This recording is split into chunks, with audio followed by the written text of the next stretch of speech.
Aquí vamos a hablar de las etapas del potencial de acción, ¿ya? Aquí lo que está ocurriendo, lo que podemos observar, a menos 70 milivolts llega un estímulo, ¿ya? Un estímulo, y al aplicar un estímulo umbral, aquí se va a activar la neurona y se va a desencadenar la entrada del sodio, mucho sodio, porque también se van a abrir los canales que son dependientes de voltaje, porque cambió el voltaje, entonces entra mucho sodio. Y entonces aquí comienza a despolarizarse la membrana y se vuelve más positiva al interior que al exterior. Como habíamos visto al principio, que la membrana cuando está en reposo en su interior es negativa, y al exterior es positiva. Aquí cambia esta polaridad. Ahora, cuando está ocurriendo esto, no pasa aún nada con el potasio. Tampoco nada con las proteínas, con los aniones que habíamos hablado, ¿no es cierto? Por lo que ocurre que al ingresar mucho sodio, se compensa con las cargas negativas y queda mucho más positiva en el interior que el exterior, ¿ya? Por eso es que se vuelve más positivo. Ahora, los canales sensibles a este sodio se cierran a llegar a más 35 a más 40. Ahí se me cierran estos canales de sodio. Cuando llega a más 35, más 40, se cierran los canales sensibles para el sodio. Y se abren los canales sensibles al potasio. Ahora es el potasio el que escapa de la célula, el que arranca, el que sale de la célula. ¿Ya? Y aquí la letra B, yo estoy indicando que va saliendo el potasio. Entonces aquí la neurona se está repolarizando, ¿ya? Que se observa, como les dije, la letra B, en la curva descendente. Cuando hablo de curva ascendente, despolarización, esto es repolarización, que se observa en esta letra y que se abren los canales de potasio y el potasio sale del interior de la neurona y entonces ahí se vuelve a desencadenar una inversión en el potencial, ¿ya? Y ahí ocurre que en el interior de la neurona se va a hacer más negativa, inclusive de lo que era al principio. Entonces, como se hace más negativa, ocurre esto, ocurre la hiperpolarización, porque cuando va ocurriendo la repolarización, llega a ser tan negativa que baja de los 70 milivolts y puede llegar a los menos 90 milivolts. Eso es la hiperpolarización y eso podemos hablar que es la tercera fase de este potencial de acción. Esto provoca también, recordando también materia, provoca en la neurona un breve periodo de refractario absoluto seguido por un breve periodo refractario relativo, donde va a necesitar un estímulo de mayor potencia para poder desencadenar un impulso nervioso. En esta fase de hiperpolarización, en un periodo refractario absoluto, la neurona no puede despolarizarse, no puede desencadenar un impulso nervioso. ¿Ah? ¿Ya? Porque esto también, o sea, ya sabemos que ocurre en una milésimas de segundo, entonces acá se hizo demasiado negativa, ¿ya? Posteriormente, gracias a la bomba de sodio-potasio, la neurona aquí en D vuelve a su potencial de reposo, ¿ya? Gracias, recuerden que la bomba de sodio-potasio es muy importante esa proteína, porque vuelve a que la neurona vuelva a ese potencial de reposo y se polarice nuevamente, alcanzando los menos 70 milivolts que tenía al principio. Entonces aquí, nuevamente la neurona está lista para volver a desencadenar otro impulso nervioso. Pero para esta acción, la bomba sodio-potasio requiere de mucho más ATP, mucho más ATP.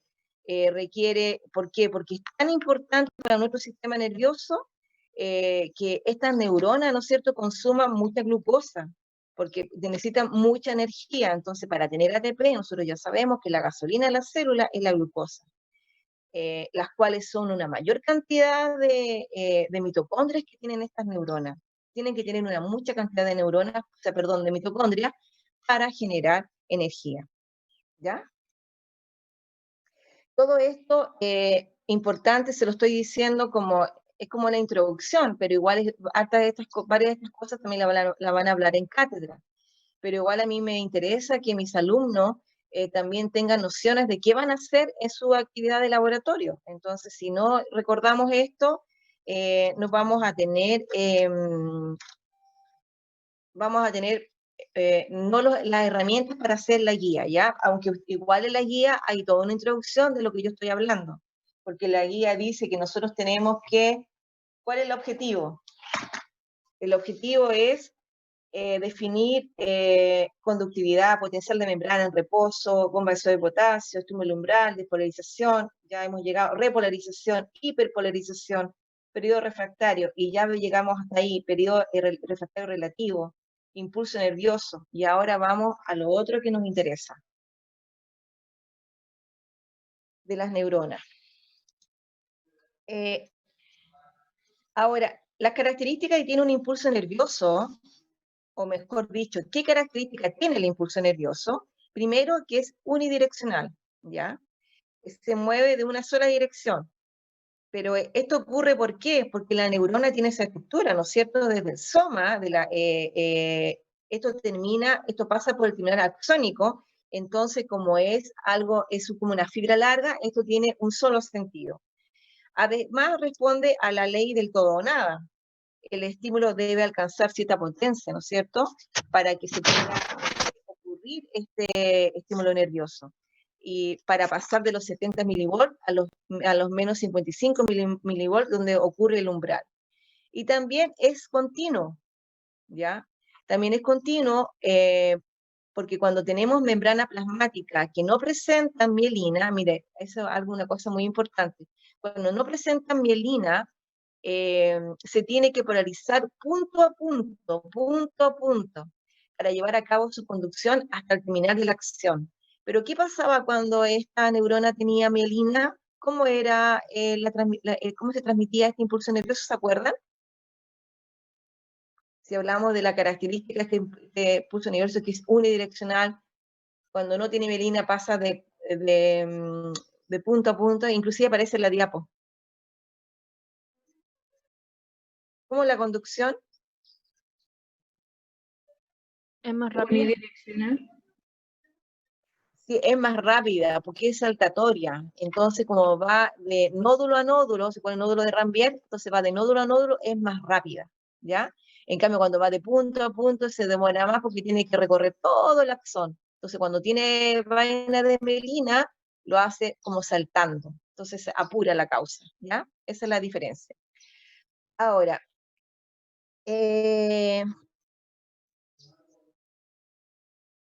¿cuáles son los factores que van a afectar este impulso nervioso? Vamos a ver que la temperatura tiene que ser óptima, ¿ya? Ahora, cuando hablamos de temperatura óptima, ¿por qué? Recuerden que ya hablamos que en esta membrana de los axones estaban constituidas por proteínas. Nosotros ya sabemos que las membranas plasmáticas tienen proteínas para ser transportadoras, y hablamos de los canales iónicos, hablamos de los canales que son dependientes de voltaje, y están constituidos estos por proteínas. Entonces también recordemos que cuando las proteínas están a altas temperaturas se desnaturalizan. Igual cuando están a muy bajas temperaturas también no hay función, ¿ya? No tienen función las proteínas, entonces si no hay una funcionalidad, entonces la neurona no puede realizar el impulso nervioso. Entonces por eso es importante mantener la temperatura óptima, ¿ya? Que nuestra temperatura corporal, pues 36,5, 37,5 es nuestra temperatura corporal, que todas nuestras células actúan, hacen actividades metabólicas, todo a esas temperaturas óptimas, ¿ya?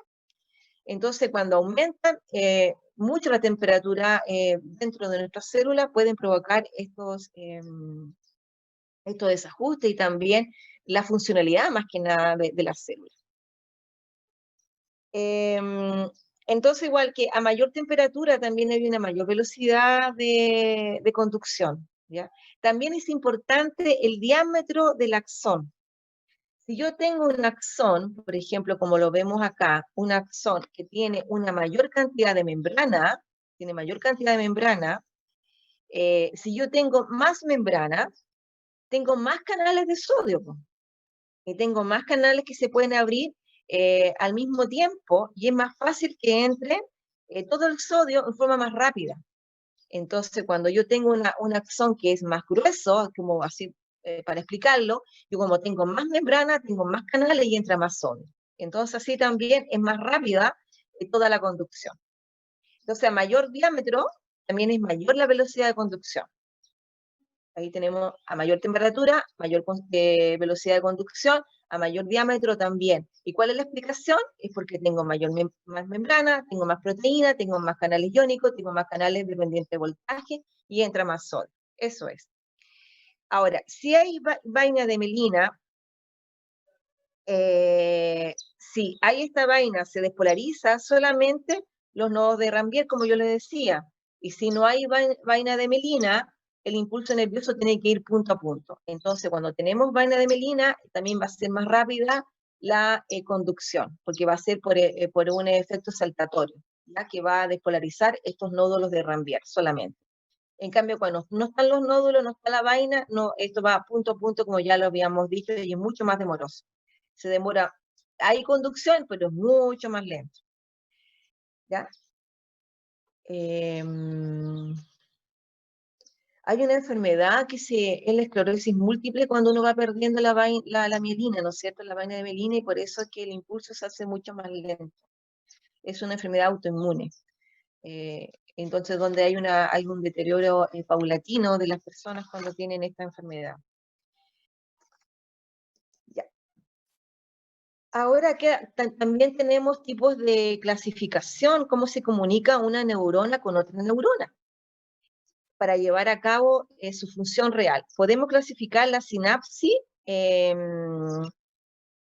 por el lugar donde se contactan estas neuronas. ¿Cómo se puede contactar? Aquí, como ustedes ven, por el axón de una neurona presináptica con una neurona postsináptica por las dendritas. Esto se llama axón dendríticas. Después tenemos otra siguiente que se comunica por el soma de la neurona postsináptica y el axón de la neurona presináptica. Entonces, axón somáticas. ¿Ya? Y la otra es que se pueden hacer sinapsis entre el axón,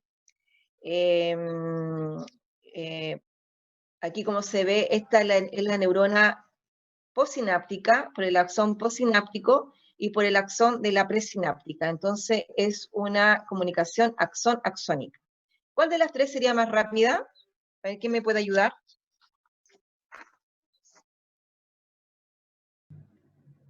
¿Cuál de las tres sería más rápida?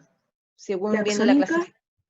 Muy bien, la axón, ¿no es cierto? Es mucho más rápida, porque va directamente al axón. Muy bien. Entonces, ahora vamos a pasar que hay una clasificación de tipo de transmisión. Tenemos una transmisión que es eléctrica y una transmisión que es química. ¿Ya? Ahora, la sinapsis química es la que habitualmente se revisa mucho porque es donde es afectada por las drogas. ¿Ya? Ahora, la sinapsis eléctrica tiene características sumamente importantes, como por ejemplo tiene estos espacios presináptico y prosináptico. Quiero decir que hay un espacio entre la neurona presináptica y la postsináptica. Y se unen a través de estas proteínas que aparecen aquí, que son uniones GAP, ¿ya? Son las llamadas uniones GAP que corresponden a proteínas llamadas conexones, ¿ya? Y estos conexones son canales para el sodio, que son sodios que van a pasar a la neurona postsináptica, van a pasar por la neurona postsináptica por estos canales llamados conexones, que son proteínas. Es muy rápido, o sea, cuando no hay neurotransmisores, esto es muy rápido, y acá no tenemos neurotransmisores, entonces aquí la conectividad o la información pasa rápidamente, ¿ya? No tiene espacio tampoco, espacio sináptico, si se dan cuenta. Entonces también puede ser bidireccional. ¿Por qué? Porque mientras va entrando, también va saliendo, entonces va en los dos sentidos, ¿ya? Esa es una característica de la sinapsis eléctrica. ¿Qué pasa con la química? La química se utiliza en neurotransmisores, ¿ya? Además, tienen canales dependientes de voltajes. Cuando el impulso nervioso llega hasta el botón sináptico, se estimulan los canales dependientes de voltaje de calcio. Aquí vamos a hablar del calcio. Y este ion calcio, ¿qué es lo que va a hacer? Va a provocar la exocitosis, va a provocar que se liberen los neurotransmisores, ¿ya? Y se vacían a las vesículas, o sea, se vacían las vesículas sinápticas, y que tienen miles de neurotransmisores, tienen muchos neurotransmisores, hacia el espacio presináptico, va a este espacio. Y aquí estos neurotransmisores tienen que viajar a través de este espacio y activar a la siguiente neurona, que está acá abajito, y para no hacerlo tan, en realidad, engorroso, tan complicado, pero esto permite un mayor control, porque la sinapsis química hay muchos factores que pueden permitir la, la obtención de estos neurotransmisores o la acción de estos neurotransmisores, ¿ya? Entonces, como hay muchos factores que pueden ser ahí, pueden bloquear la entrada de estos neurotransmisores. Entonces, esta sinapsis química, cuando llega a este neurotransmisor, aquí va a activar también los canales dependientes de voltajes para el sodio, para que ocurra el impulso nervioso en la neurona siguiente. Pero tiene que hacer todos estos pasos que esta no la hace. Entonces, acá hay un espacio sináptico, aquí tenemos vesículas sinápticas, dentro de ellas hay neurotransmisores que tienen que activar a la otra neurona, aquí tenemos receptores de estos neurotransmisores, ¿ya? Ahora, tenemos neuronas que son excitatorias, la que hablábamos recién, que es la neurona donde ocurre la sinapsis química, que excitan a la otra neurona. Aquí tenemos ampliado lo que ocurre cuando llega este neurotransmisor, va a activar estos canales dependientes de voltaje para que ingrese el sodio y se genere el impulso nervioso, despolarice a la siguiente neurona y que pase todo lo que ya hemos hablado. Pero para que ocurra esto, llega el impulso nervioso a este botón sináptico para que se libere el calcio que me va a hacer, va a accionar frente a esta vesícula que está llena de neurotransmisores para por exocitosis la pueda liberar a este espacio presináptico y pueda ser recepcionado por estos receptores de los neurotransmisores. Y ocurre lo que yo le acabo de decir, y ocurre el impulso nervioso. Esta es una sinapsis también excitatoria, que tiene un tipo de neurotransmisor que es estimulante, que se une a receptores químicos, que sale a los canales de sodio, y se despolariza la neurona siguiente. Ahora, ¿qué pasa con una sinapsis inhibitoria? Es muy importante porque son neurotransmisores inhibitorios, el más conocido es el GABA, que frena los impulsos nerviosos. Es muy importante porque va para la modulación de los sentidos de las percepciones. Aquí también hay una conducción del impulso nervioso que ingresa el calcio, se libera el neurotransmisor llega hasta la neurona postsináptica, pero en este caso, como es un neurotransmisor inhibitorio, provoca la apertura para los canales de potasio para que se escape, o también para el cloro. El cloro es un ion negativo que como es ion negativo, va a provocar una hiperpolarización, ¿ya? Negativa, va a pasar por un periodo refractario absoluto y va a formar un impulso nervioso de la siguiente neurona, ¿ya? Eso es lo que pasa en una sinapsis inhibitoria, ¿ok? Entonces aquí se abren canales de potasio o de cloro, que estos dos tipos de iones, va a hiperpolarizar la neurona. Puede haber presencia de potasio o de cloro, porque son iones negativos y la hacen más negativo a la neurona. ¿Alguna consulta?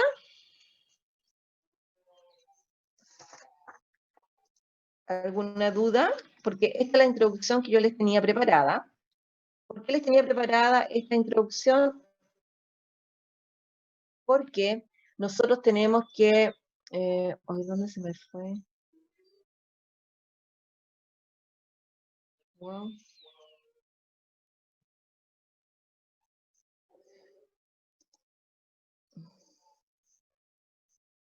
Ay, ¿dónde se me fue? ¿Me están escuchando? Sí, Sí, profe. profe. Yo pensé que no me estaban escuchando. Me urgí.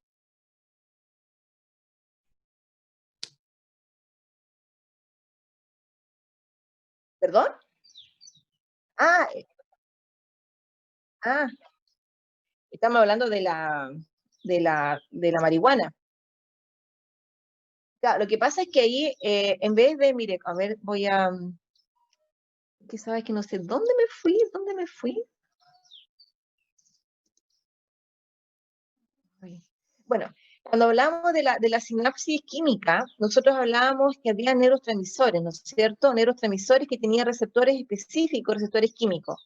Entonces, en vez de ser, por ejemplo, el neurotransmisor acetilcolina, que a mí me va a ayudar a que se active los músculos, se puedan contraer los músculos, por contarle alguna de las funciones que tiene ese neurotransmisor, en vez de que se una el neurotransmisor acetilcolina, se va a unir este principio activo de la neurona.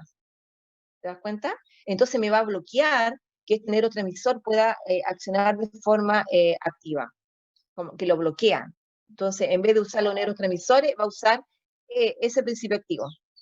Por eso que cuando se fuma marihuana, es todo, no sé, pues, hay personas que ven cosas, hay personas que caminan lento, hay personas que le da mucha risa y después viene, no sé, hay muchas cosas que van cambiando porque vas dando información errónea a tus células.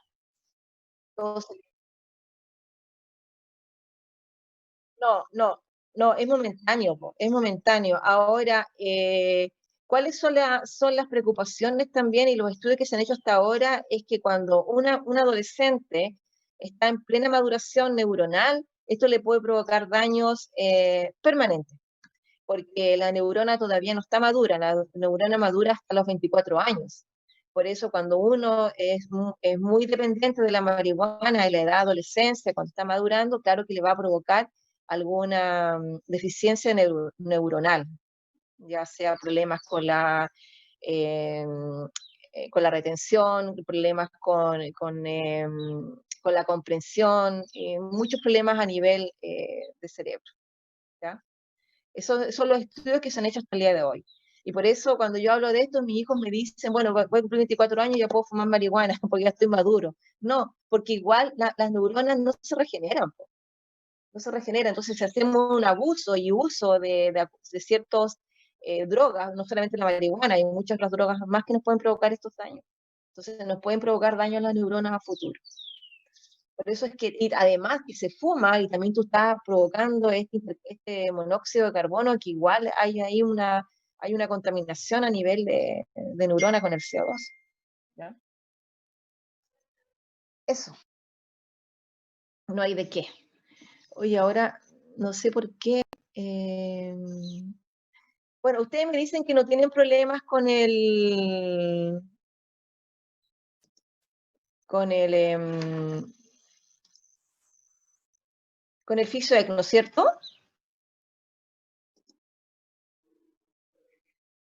¿No hay problemas con el FISOEC? No, de mi parte no, profe. Pero quisiera saber cómo funciona porque está como todo en inglés y no caché nada. Está todo en inglés. Espéreme. Quiero entrar a ver el FISOEC. Espérese un ratito.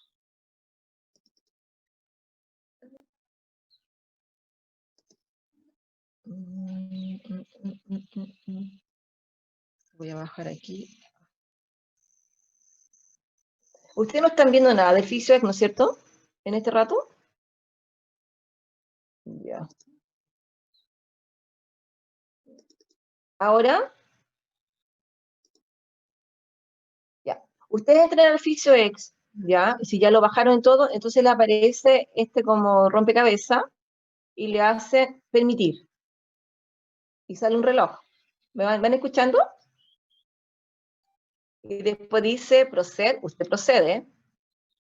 Y dice agree, usted entra. va al menú y vamos a ver lo que tenemos que ver ahora.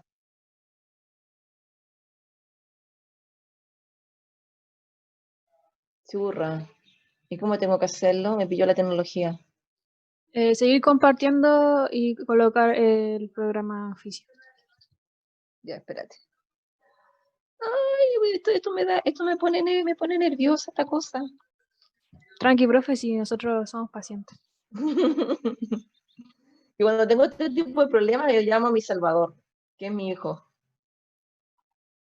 Yo creo que lo voy a llamar porque no sé qué estoy haciendo. No sé qué estoy haciendo. Entonces usted me dice, tengo que compartirlo en pantalla, ¿no es cierto? Pero sabes que acá...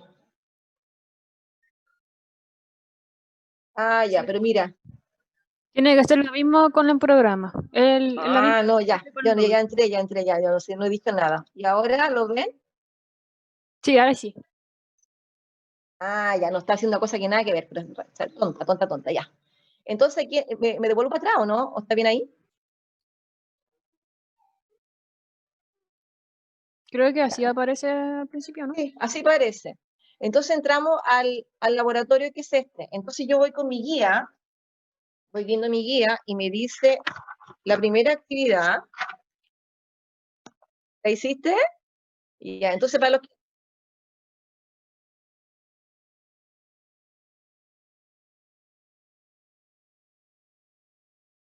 Claro, entonces yo hice el voltaje, hago uno, esto era, me dice que tengo que apretar el voltaje, ir sumando, 1, 6, hasta llegar al 1. Ya, llego al 1 y al lado del indicador voltaje, eso lo hago, y después tengo que pulsar estimulación simple, que es esta, y tengo que ver, no pasa nada. Entonces tengo que seguir aumentando el voltaje, 1, 2, 3, sigo, porque eso me dice que tengo que seguir aumentando y ver si pasa algo, no pasa nada. Sigo aumentando, no pasa nada. Sigo aumentando, no pasa nada.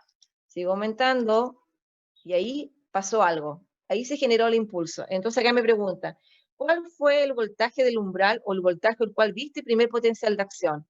Entonces acá de repente, yo si le pongo 3, 1, quizá lo veo en 3.1 milivolts, ¿ya?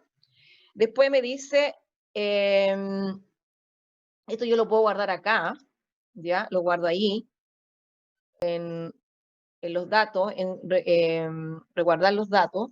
Entonces después, si quieres imprimir la gráfica, eso no es necesario, dice pulsa la herramienta, no, eso no lo haga. Después aumenta el voltaje a 0,5 y pulsa el estimulador, ¿no es cierto? Vamos acá pulsando. Entonces yo voy aumentando cada 0,5. Entonces acá debería aumentar 3, 4, 5, ya, y veo qué pasa. Y así voy aumentando y digo ya, ¿qué pasa? ¿Ya? Y yo sigo aumentando y veo qué pasa. Y ahí ustedes tienen que observar qué ocurrió con la curva, qué ocurrió con mi impulso. Si yo sigo aumentando, ¿qué va a pasar? ¿Se ve algún cambio o se ve un pequeño cambio? ¿Por qué? Entonces aquí la pregunta parece, ¿qué argumentos puedes dar para tu respuesta?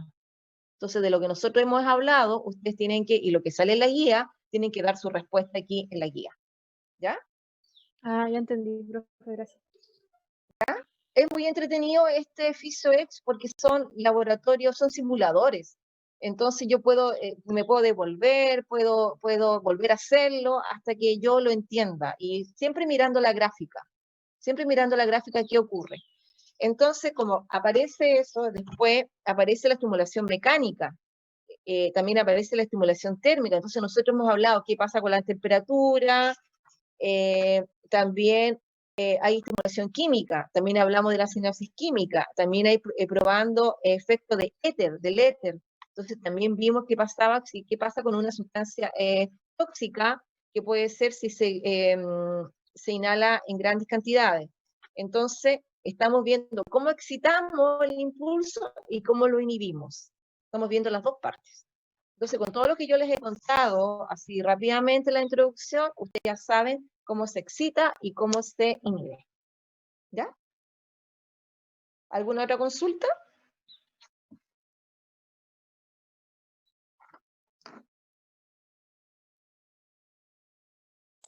Profe, Dígame. Entonces, después de esta clase, la próxima semana, si tenemos dudas, la podemos contactar, ¿cierto? Sí, ningún problema, en el horario de laboratorio, ¿ya? Porque no vamos, porque como ya pasé la introducción, ya tienen el FisioEx, sería juntarnos para hacer el FisioEx, pero la idea es que ustedes lo trabajen y ustedes me hagan las consultas. Entonces, en el horario de laboratorio, yo ahí voy a estar presente para las consultas. O sea, Ah, ya. nos comunicamos por WhatsApp, ustedes me dicen, profe, tenemos unas dudas, y bueno, yo me conecto en el enlace que vamos a dejar permanente. ¿Ya? Profe, Ya. ¿Y igual el hice... control? El control es en la próxima semana. Miren, vamos a ver el tiro calendario, para que no se equivoquen. El próximo lunes es 5, ustedes no tienen clase. El día 12 tienen el control. El día 12 de octubre es feriado, ¿o no? Parece que no, ¿no? El 12 de octubre es feriado.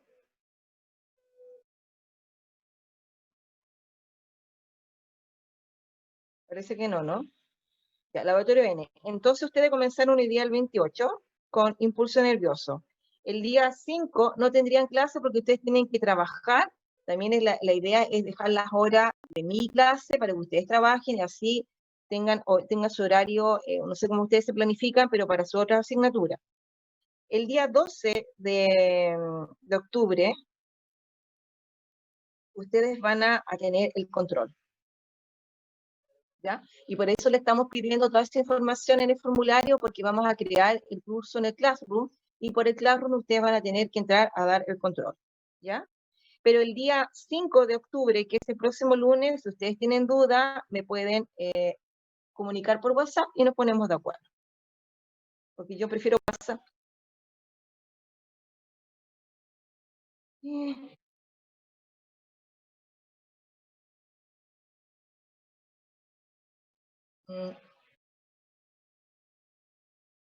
Ay, pero entonces no, pero eso que no es renunciable quiere decir que la gente igual puede trabajar. Pero nosotros...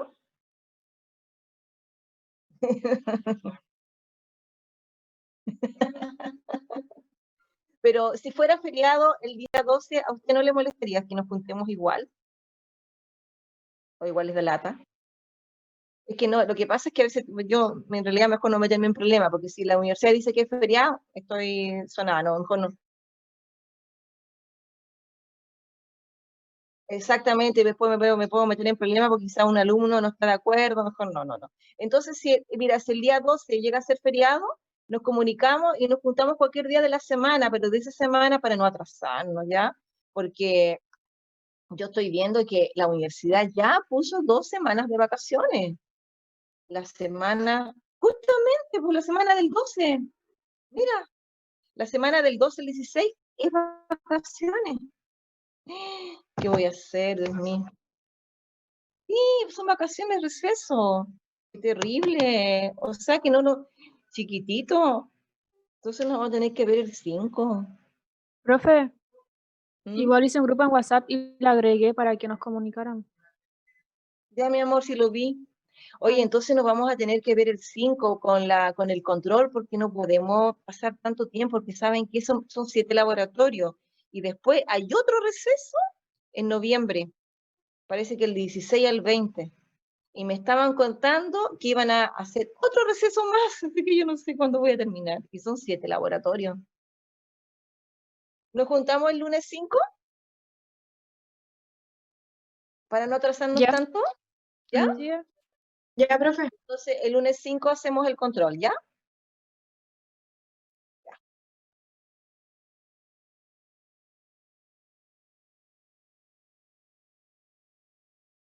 Todos los lunes, sí, sí, sí, eso voy a... Yo, mira, yo voy a... Profe, mejor.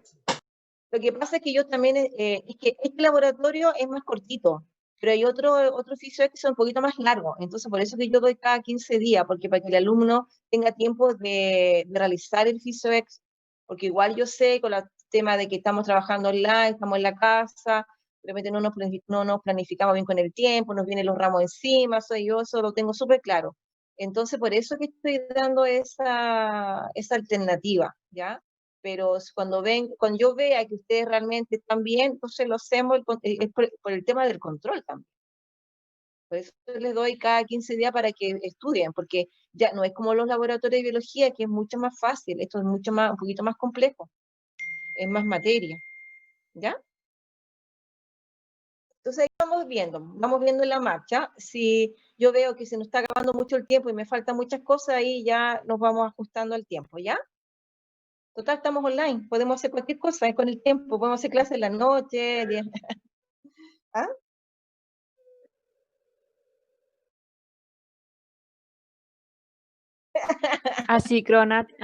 igual. Asincrónica. Sí, asincrónica. Asincrónica, sí. Estuvo bueno. Ya, chiquititos, entonces nos vemos. De la comedia. ¿Ya? Y trabajen con su oficio extra. Traten de hacerlo. Esta parte está fácil. Y ahora toda la introducción que yo les di aparece, toda la introducción aquí, parte de la guía. Y bueno, y si no se acuerdan mucho, vayan al libro de fisiología. Al Gaton, el PPT que nos acaba de mostrar lo puede mandar, profe, por intranet, porque hay mucha información que para no perder. Lo voy a mandar. Ya, muchas gracias, profe. Ya, que estén bien. Me dice mi amor. Profe, qué tierna, me cayó bien. Ah, ¿les caí bien? Lo que pasa es que los veo así como que si fueran mis hijos. Que tengo hijos. Es muy amorosa. Sí, es muy amorosa. En serio, mi esposo me dice que no soy amorosa. me quiere mandar a una de esas cosas. Ese compa ya está muerto. No le han avisado. No le han avisado. Me quiere mandar a una de esas casas que quiere decir que yo estoy enferma de COVID, me quiere mandar a esa residencia por 15 días. Que se vaya él. No, digo, mientras me toque la hostería Erika, fascinada, yo me voy. Con mi computador y todas mis cosas, me voy 15 días, porque acá ando corriendo. ¿La atienden re bien allá? Sí, pues, estoy encerradita, mirando el mar.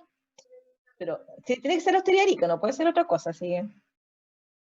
Ya, chiquititos, cuídense, ¿ya? Espero que hayan aprendido algo hoy día y que se hayan recordado y que les sirva para su actividad, ¿ya?